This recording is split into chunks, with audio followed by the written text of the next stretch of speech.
হঠাৎ যদি আপোনাৰ গাড়ীখন ৰাস্তাত পামচাৰ হৈ যায় তো কি কৰিব এই ভিডিঅ'টো শেষলৈকে চাই থাকিব।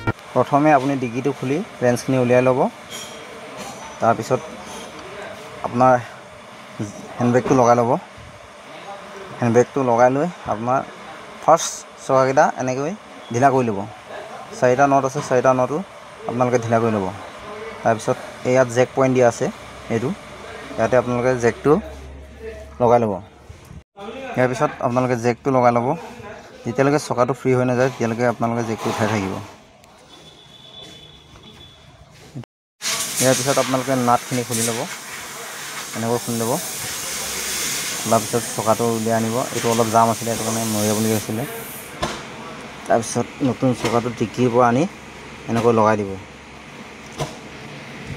তাৰপাছত আপোনালোকে হাতেৰে যিমান পাৰে কচি দিব।